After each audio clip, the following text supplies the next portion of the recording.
नमस्कार, मैं हूं आपके साथ रविक्षा शर्मा और आप देख रहे हैं नव बिहार 24 न्यूज। चलिए रुक करेंगे आज की मुख्य खबर की ओर। बिहार प्रदेश कांग्रेस कमेटी अल्पसंख्यक विभाग की तरफ से हमारे अध्यक्ष और जनरल सेक्रेटरी जो हैं प्रदेश के मासूम रजा साहब और अध्यक्ष जी ने मिलकर यहाँ कांग्रेस के ऑफिस में इफ्तार पार्टी किया था। तो इस क्रम में मेरा आना हुआ और फायदा ये हुआ कि सीमांचल के चारों जिला के चेयरमैन उपस्थित रहे और संगठन पे चर्चा भी हुई और आने वाले वक्त में संगठन को किस तरह से मजबूत करना है उसके बारे में हम लोगों ने विचार किया। और उससे पहले कल के पहले एक हमने डेलीगेशन बना के भेजा था अलीगढ़ मुस्लिम यूनिवर्सिटी का जो किशनगंज में सेंटर है, और जो यूपीए 2 में मनमोहन सिंह की सरकार ने 100 कुछ करोड़ रुपया का आवंटन भी किया था और जमीन भी दी थी, मगर पिछले 10-11 साल में वहां पे कोई न निर्माण का कार्य हो रहा है, ना यूनिवर्सिटी के बारे में कोई सरकार कुछ कर रही है। हमारी राष्ट्रीय चेयरमैन जो है आदरणीय इमरान प्रताप गढ़ी जी सदन में हमेशा मुखर रूप से इस आवाज को उठा रहे हैं, मगर सरकार बिल्कुल गूंगी बहरी है, सुन ही नहीं रही है। लगता है एजुकेशन से या एजुकेशन इंस्टीट्यूशन से इनको कोई मतलब नहीं है। और जो हमारे सांसद हैं लोकप्रिय जावेद भाई किशनगंज के, वो तो निरंतर हमेशा जब भी सेशन शुरू होता है तो एक प्ले कार्ड लेके खड़े होते हैं, सदन में भी बोलते हैं, मगर न बिहार की डबल इंजन की सरकार को परवाह है न केंद्र की सरकार को परवाह है। अब सेंट्रल यूनिवर्सिटी का अगर यहाँ पर सेंटर खुल जाए तो सीमांचल के और कोसी के लोगों के लिए बहुत आसानी होती है एक बेहतर एजुकेशन, क्वालिटी एजुकेशन हासिल करने के लिए। तो एक तो मेमोरेंडम इन लोगों ने दिया है वहां के जो इसमें ये है, मतलब अभी अलीगढ़ मुस्लिम यूनिवर्सिटी के सेंटर पे जो भी वहां डायरेक्टर बैठे हुए हैं उनको एक मेमोरेंडम दिया गया है। और बिल्कुल ईद के रमजान के बाद हम बिहार प्रदेश कांग्रेस कमेटी अल्पसंख्यक विभाग अनिश्चितकालीन धरने पर एमयू सेंटर के सामने बैठेगा और जब तक वो डिमांड को पूरा सरकार नहीं करेगी हम धरना देंगे, क्योंकि ये बच्चों के भविष्य का सवाल है। सर, कांग्रेस हमेशा जातीय जनगणना का सपोर्ट करती है, तो बिहार विधानसभा चुनाव कुछ ही दिनों के बाद है, तो जब सीट बंटवारा होगा तो क्या जिसकी जितनी हिस्सेदारी या भागीदारी हिस्सेदारी होगी? सर देखिए, हमारा जो नेता है ना उसकी कथनी और करनी में कोई फर्क नहीं है। पत्रकार महोदय, कर्नाटक की सरकार हो या तेलंगाना की सरकार हो, हमने जो वादा किया तेलंगाना में ओबीसी के आरक्षण को भी बढ़ा दिया और बिल्कुल सुनिश्चित कराएगी हमारी लीडरशिप कि जिसकी जितनी आबादी उसकी उतनी भागीदारी। जातीय जनगणना कराने का मकसद ये है कि पूरे समाज का एक्सरे होना चाहिए कि आर्थिक स्थिति कहाँ पे बैठी हुई है, कौन समाज कितना सशक्त है और किसके पास कितनी गुर्बत है और किसकी कितनी आबादी है। क्योंकि लोकतांत्रिक व्यवस्था में सारी चीज लोकतंत्र में वोट की राजनीति से जुड़ी हुई है और सरकार तय करती है। हम किसी गांव के चौपाल में बैठ के कोई पॉलिसी नहीं बना सकते। हम जो अपने कीमती वोट से अपना जनप्रतिनिधि चुनते हैं और जो सरकार बनती है वही सरकार समाज के लिए कल्याणकारी योजना को इंप्लीमेंट करती है। दूसरा सबसे एक बड़ा इंपॉर्टेंट इशू है जो कांग्रेस के यूथ कांग्रेस ने और एनएसयूआई ने जो विंग है उसने, मैं खुद बेथरवा आश्रम में था जिस दिन यात्रा शुरू हुई, जो बिहार के लोगों में एक अलग जगाने का प्रयास किया जा रहा है, पलायन रोको और नौकरी दो। आप लोगों से छुपा हुआ नहीं है, आप लोगों ने देखा होगा वो कोरोना काल में बिहारियों का दृश्य, किस तरह से उनको प्रताड़ित किया जा रहा था। पैदल चल के अपने बच्चों को लेके आए, मगर उसके बाद भी ये मुद्दा नहीं रहा। ये कोसी और सीमांचल तो लेबर हब है, यहाँ बाहर के जिन फैक्ट्री वाले इंडस्ट्री वालों को जरूरत होती है बसें भेजते हैं और यहाँ से लोगों को ले जाते हैं। और त्योहार के समय में पत्रकार महोदय, चाहे वो होली हो, छठ का त्योहार हो या ईद हो, ट्रेन में जगह नहीं मिलती है जो अपने परिवार के साथ वो आके त्योहार मनाए। तो हम सरकार से यही कहते हैं कि विकास सड़क बना देना सिर्फ नहीं होता, भवन का निर्माण कर देना विकास नहीं होता। समाज का विकास तब तक नहीं होगा जब तक बिहार जैसे प्रदेश में बढ़िया एजुकेशन इंस्टीट्यूशंस ना हो, प्रोफेशनल कोर्स के इंस्टीट्यूशंस ना हो, यहाँ पे बढ़िया हेल्थ केयर सिस्टम ना हो। क्योंकि अभी आपने देखा है जिस तरह की सरकार केंद्र में है, वहां पे फाउंडेशन भी ना पड़ा और मोदी जी ने कह दिया कि हमने दरभंगा में एम्स बना दिया। तो इस तरह से झूठा प्रोपेगेंडा करके जनता को दिग्भ्रमित करके उनके वोट को लेके और उसके बाद फिर उनके बारे में कोई विचार ना करे, तो कांग्रेस ने यह प्रण लिया है, यह यात्रा जो यूथ कांग्रेस और एनएसयूआई की है वो सीमांचल में भी आएगी ईद के बाद, ईद के दूसरे दिन यहाँ भी चारों जिलों में आएगी। और यहाँ के नौजवानों से हम यही विनती करते हैं कि देखो भाई, मुद्दे की राजनीति करो। ये धर्म और जात की राजनीति से जब तक ऊपर नहीं उठोगे तब तक सियासतदान मुद्दे की बात नहीं करेगा। और जब तक मुद्दे की बात नहीं होगी तो बिहार में न तुमको बेहतर एजुकेशन मिलेगा, न बेहतर हेल्थ केयर सिस्टम होगा, न बेहतर एम्प्लॉयमेंट होगा। हम एम्प्लॉयमेंट की बात करते हैं। सर जो बेगूसराय प्लान नहीं, अब ये दुर्भाग्य है यहाँ की सरकार का कि इनके पास वैसी व्यवस्था नहीं है। जो सेंटर को शिफ्ट कहाँ किया जा रहा है पता है आपको? बैंगलोर, जहाँ कांग्रेस की सरकार है। तो हमारा विजन है ना, हम गवर्नमेंट में है। हम तो इसीलिए बिहार के लोगों से ये कहते हैं कि आप कांग्रेस की सरकार लाओ। 35 साल का वनवास है, कांग्रेस को मजबूत करो और 90 के पहले का इतिहास पढ़ो इस बिहार का कि कम संसाधन में कांग्रेस ने इस बिहार का क्या निर्माण किया था। और हम ये चाहते हैं कि सामान्य विचारधारा के लोग, जिस तरह से संविधान को और लोकतंत्र को तार तार किया जा रहा है, आम नागरिक को प्रताड़ित किया जा रहा है। अब आप देखिए कि किसान धरने पर बैठे थे और रात के अंधेरे में पंजाब की पुलिस किसानों पर लाठियां बरसा के 80 साल और 90 साल के बूढ़े किसानों को डिटेन कर दिया गया। तो किसान भी अपने अधिकार की बात नहीं कर सकता। बिहार में जो नौजवान है, जो लोकतांत्रिक व्यवस्था में अधिकार दिया गया है कि अगर अन्याय हो रहा है तो तुम नॉन वायलेंस के तरीके, जो संविधान में तुमको अधिकार है, अपना धरना, जो धरना देते हैं बीपीएससी पेपर लीक के खिलाफ बच्चे, तो उनके ऊपर लाठियां चलाई जाती है। तो भाई, आप सरकार में, सत्ता में किस लिए हैं? और सबसे इंपॉर्टेंट बात एक और है, हम और आप सबको जागना चाहिए कि हमारे और आपके टैक्स के पैसे से सरकार चलती है। हमारा और आपका अधिकार है कि उनसे सवाल करने का।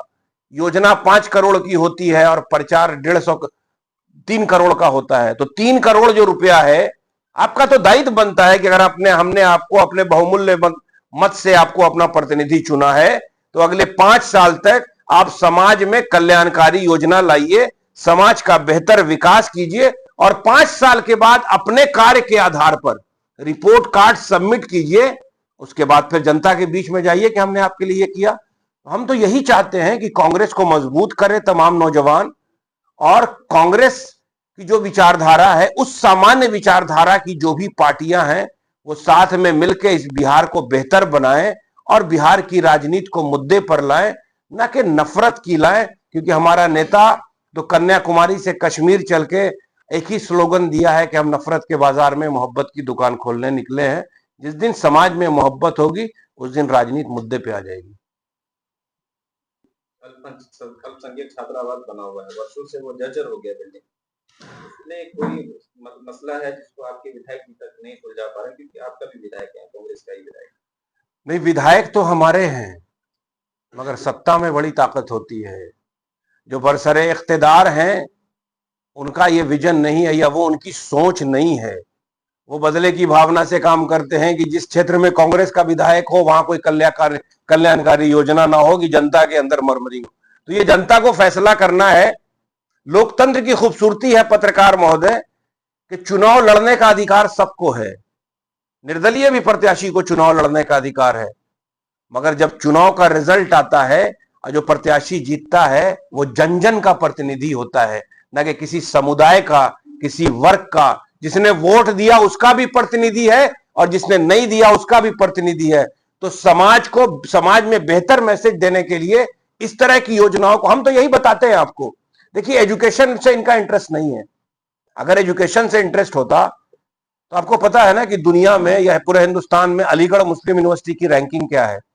आइए, लोगों के जिसमें भ्रम ये है, मैं खुद वहीं से पढ़ा हुआ हूं, लोगों को भ्रम है कि अलीगढ़ मुस्लिम यूनिवर्सिटी नाम है तो ये मुसलमानों का इदारा है। वहां 50% से ज्यादा नॉन मुस्लिम पढ़ते हैं, हॉस्टल्स में रहते हैं।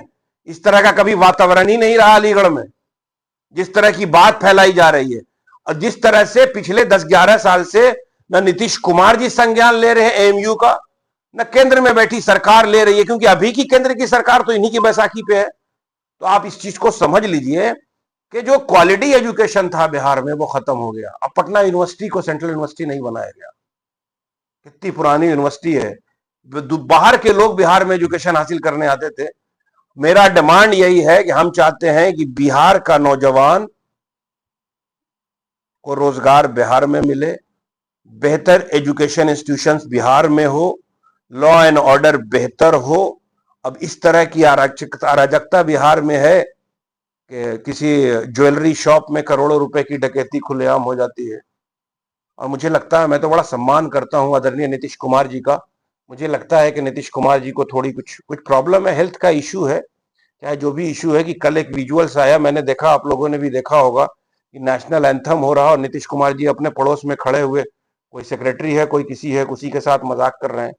तो आप इस तरह से सोचिए कि हम नीतीश कुमार जी को खुद ये विचार करना चाहिए कि अब अगर हम मानसिक रूप से कुछ प्रॉब्लम हमको है तो उसका बेहतर ट्रीटमेंट कराएं। इसका मतलब सरकार का इकबाल खत्म हो गया है। जब सरकार के मुखिया का इकबाल खत्म हो गया है तो सरकार का इकबाल खत्म हो गया। इसलिए बिहार में अराजकता है, डेली हत्या है, बलात्कार है, सारी चीज है। तो हम आपसे यही कहने आए हैं कि इस बात पे मेरा ज्यादा स्ट्रेस है कि सीमांचल और कोसी में हम यहाँ बैठे हैं। हम ये चाहते हैं कि अगर यूपीए की सरकार ने, हमारी जो यूपीए की चेयरपर्सन थी आदरणीय सोनिया गांधी, जो उनका एक विजन था कि कोसी और सीमांचल में एक बेहतर यूनिवर्सिटी का सेंटर हो, जो अलीगढ़ मुस्लिम यूनिवर्सिटी का एक सेंटर खुला था, जिसका फंड का एलोकेशन हुआ था, जिसके लैंड के अलॉटमेंट की बात हो रही थी, मगर अभी तक वहां कोई निर्माण नहीं हुआ, ना वहां कोई सुविधा है, ना कोई बेहतर एजुकेशन है। हम लोग पूरा माइनॉरिटी डिपार्टमेंट समाज के हर वर्ग से यही विनती करेगा कि आओ अपने अधिकार के लिए, किसी भी बैरियर के तरह नहीं, मत बंधो, आओ अपने अधिकार के लिए। हम लोग ईद के बाद एक समय तय करेंगे और उसी कैंपस के बाहर चरणबद्ध तरीके से एक धरना देंगे। हमारे नेता सदन में आवाज उठा रहे हैं, हम लोग सड़क पर आवाज उठाएंगे। और क्योंकि लोहिया ने कहा था ना कि जब सड़क सूनी हो जाती है तो सदन में बैठे हुए लोग गूंगे बहरे हो जाते हैं। तो पूरी कांग्रेस आज बिहार में सड़क पर है और हम लोग मुद्दे की बात कर रहे हैं। बिहार में पुलिस पर जिस तरह से हमला हो रहा है, इसको कैसे देखते हैं आप लोग? अररिया में भी एक एएसआई की बात आ रही है सामने की अपराधी को पकड़ने की। हाँ, मतलब बहुत ज्यादा है घटना हुई है इस शासन में पुलिस के ऊपर। अब ये जो 112 वाला है उसके ऊपर तो बहुत ज्यादा घटनाएं आ रही हैं। अब इसकी समीक्षा करना चाहिए डीजीपी साहब को और सरकार में बैठे जो मंत्री हैं, गृह विभाग जिनके पास है, कि आखिर वजह क्या है। कोई ना कोई वजह तो होगी। देखिए होता क्या है ना कि अगर हमको कोई बीमारी है, हम जाते हैं किसी डॉक्टर के पास, तो डॉक्टर पहले बोलता है अपना ब्लड टेस्ट कराओ, पता तो चले कि कौन सा इन्फेक्शन हुआ है। तो हम पहले उस बीमारी का पता नहीं करते हैं और उसकी इलाज करने का प्रयास करते हैं। बिना जांच किए हुए अगर किसी के ऊपर आप आरोप लगाते हैं तो इस तरह की घटनाएं होती रहेंगी। तो हम ये चाहते हैं कि सरकार का इकबाल जागे और लॉ एंड ऑर्डर बेहतर हो, समाज के हर वर्ग को न्याय मिले, किसान के साथ न्याय हो। अगर मखाना आयोग बना है तो हमको लगता है कि मखाना का सबसे बड़ा सेंटर तो पूर्णिया है, तो उसकी ऑफिस, उसका सेंटर कहाँ खुला? तो फिर सीमांचल के लोगों के साथ सौतेला व्यवहार क्यों किया गया? क्या वजह है? कौन सी वजह है? तो इन सारे मुद्दों पे आप लोकतंत्र के चौथे स्तंभ हैं, आपको उजागर करना चाहिए और समाज के हर वर्ग के लोग जो सामाजिक कार्य में रहते हैं अग्रसर, उनको इन सारे इश्यूज पे बिल्कुल मजबूती से अपने अधिकार की बात करना चाहिए, क्योंकि सीमांचल अभी भी बहुत पिछड़ा हुआ है और सीमांचल में पोटेंशियल बहुत है। सर, इस बार अररिया में परिवारवाद से ऊपर उठेगी कांग्रेस या उसी पे स्थिर रहेगी? देखिए, मैं आपको एक बात बताऊं, हमारे नेता राहुल गांधी जी ने एक बात बड़ी मजबूती से कही है और अभी भी दोहराई है। शुरू की थी उसी गुजरात में और अभी फिर गुजरात में कहा है। और हमारे जो अभी प्रभारी आए हैं कृष्णा अल्लाह वरू जी, उन्होंने भी सदाकत आश्रम में कहा है कि हमारे नेता राहुल जी कहते हैं कि घोड़ा दो तरह का होता है, एक घोड़ा होता है रेस में दौड़ने वाला और एक घोड़ा होता है बारात लगाने वाला। हमारा दुर्भाग्य यह है कि हम रेस के घोड़े को बैठा के बारात लगाने वाले घोड़े को आगे करते हैं, जिस वजह से कांग्रेस का यह हाल है। इसलिए आप देखते होंगे कि अभी निरंतर कांग्रेस की मीटिंग हो रही है। हमारे नेता दिल्ली में बुला के, यहां तक अभी तो बिहार के तमाम जिला अध्यक्ष को दिल्ली में बुला के 3 दिन की बैठक होगी और उनसे वार्ता किया जाएगा कि आपने संगठन के लिए क्या किया। और इस साल के बारे में डिसाइड किया है पार्टी ने, 2025 संगठन का साल है।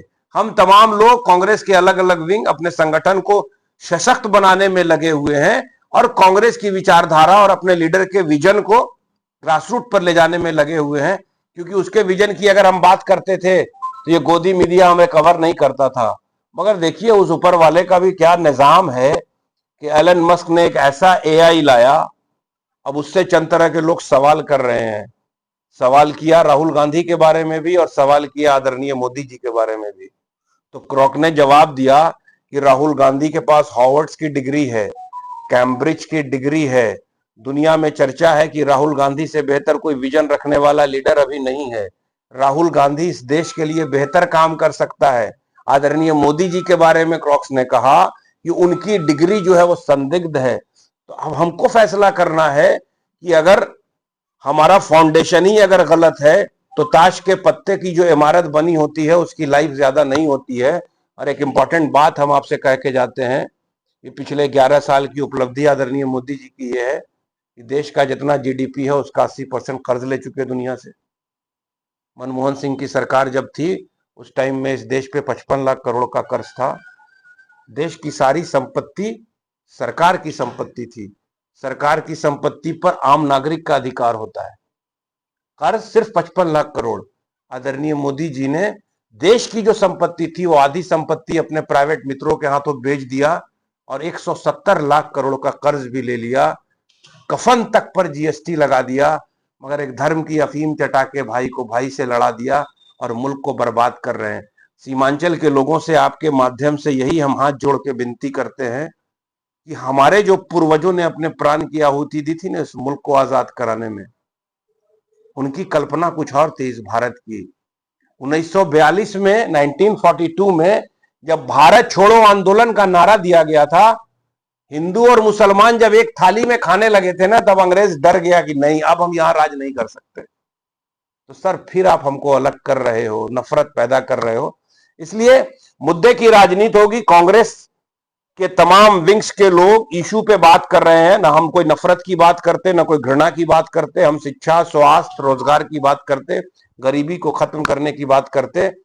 और आपके माध्यम से सीमांचल के लोगों को हम अभी से ही आने वाले वक्त में जो ईद का त्यौहार है उसका मुबारकबाद देते हैं और चाहते यही हैं कि जैसे हम लोग अपने बचपने में कभी गांव में यह समझ में नहीं आता था पत्रकार महोदय, रसोई तक हम लोग का जाना आना होता था। हम संजय के घर में भी रसोई तक जाते थे, संजय भी हमारे घर में रसोई तक आता था। ईद की खुशियां मनाने संजय हमारे घर आता था और होली और दिवाली में हम उसके घर जाके पकवान खाते थे, कभी पता भी नहीं चलता था। हम लोग दोनों में से किसी के गार्जियन किसी को मार देते थे अगर कोई गलती करते थे, तो समाज में कोई उस तरह का वातावरण नहीं था। ये कौन सी वैसी नफरत, किसने नजर लगा दिया हमारे मुल्क को कि इस तरह का वातावरण पैदा किया गया। और इस तरह का वातावरण सिर्फ सियासत में अपने स्वार्थ को साधने के लिए किया गया है, न कि आम नागरिक का कोई स्वार्थ। तो इसलिए हम चाहते हैं कि प्रेम, वो जो गंगा जमनी तहजीब है न इस भारत की, जिसकी दुहाई पूरी दुनिया में दी जाती है, हमारी साझी विरासत और साझी संस्कृति सलामत रहे और हमारा देश सशक्त हो, हमारा देश की आर्थिक स्थिति बेहतर हो, बिहार से पलायन खत्म हो, बिहार का बंदा बिहार में रोजगार करे, बिहार का पढ़ने लिखने वाले बच्चे को बिहार में बढ़िया एजुकेशन सिस्टम मिले, बिहार में बीमार पड़ने वाले लोगों को बेहतर इलाज की सुविधा बिहार में मिले और समाज के हर वर्ग को न्याय मिले।